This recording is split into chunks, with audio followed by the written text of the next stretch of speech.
Adjor. Sa mga sinwerte po kahapon, lumabas po yung highly recommended po natin na 37 at 2. Sa mga hindi nakasakay, dapat po updated po kayo lagi kasi nananatili pa rin yung ating magandang diskarte sa pagdedegla.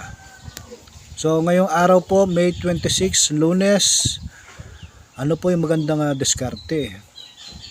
So nakita po natin sa kada 3 araw meron pong nakadegla. Sa ikatlong araw, ang unang degla natin ay 25 at 23 at saka 11.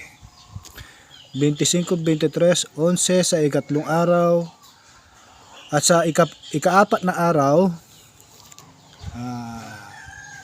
may degla po tayo na 18. 50-50 chance lumabas ng hapon tsaka sa umaga at hapon.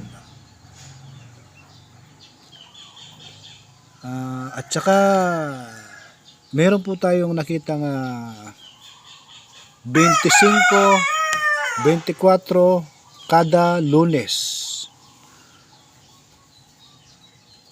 Kada Lunes po yan na nasipat po natin.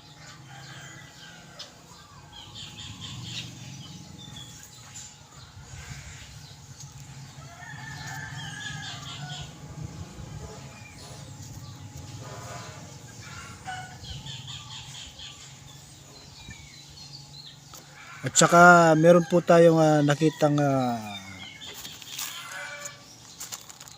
uno, sumada po kada 4 na araw. Ito pong uno na to kasi ang pattern niya is 40 Gs 1. Yan po yung sumada nun. Kada 4 na araw may nasipatan po tayong uno. Wala po siyang possibility na lumabas, pero na-expect po natin na sana hindi lalabas.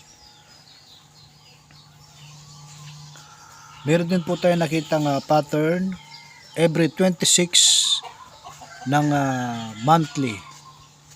Lumalabas po siya kada 26 buwan-buwan ng numero 15. At saka po lumabas po kagabi ay 2-5. Sa magnet po natin, mga nagtatanong kung ano po ito po ay magnet. Ang ibig sabihin, kapag lumabas yung 5, hinahatak, meron po siyang hinahatak. Kasi para po siyang magnet. Pag lumabas yung 5, meron po siyang hinahatak. Ang hinahatak po niya ay 13. Ito po yung hinahatak niya, 13. At ito naman pong 8 ay kasama siya sa mga tinatawag nilang area of responsibility. Kapag lumabas itong dalawa, lumalabas itong 8. Dahil sa dami ng mga nakadegla, ano po yung magandang highly recommended?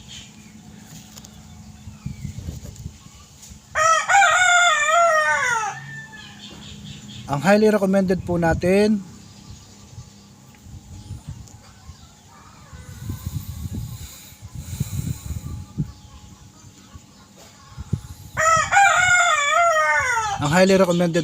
ay 15, 13,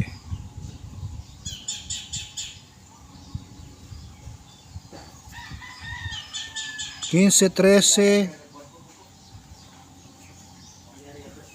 at 25. 15, 13, 25. Ito po yung ating highly recommended na may 50-50 chance na lumabas.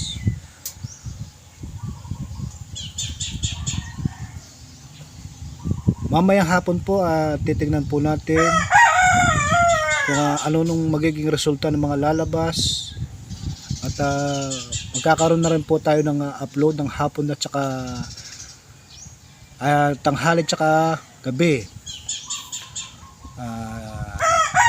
Kasi dito na po tayo nakapokus ngayon sa ating pagbibigay ng advice para naman po malaman nyo yung mga magagandang diskarte.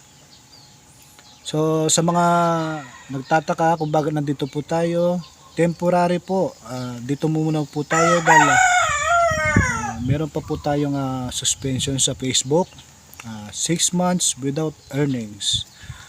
So sa mga solid followers po ni Tumbok Salud,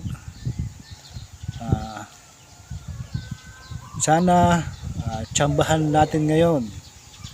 Kung nakaligtas kahapon itong dalawang pinamimigay ko na highly recommended, sana magkaroon po tayong pag-asa para naman yung mga problema natin sa buhay ay maibsan. Tuloy-tuloy po tayo sa programa hanggat may nanghihingi ng advice. Hindi po tayo titigil, gagawan po natin ng paraan.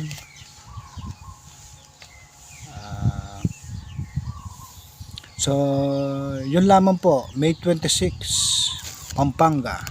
Adjor.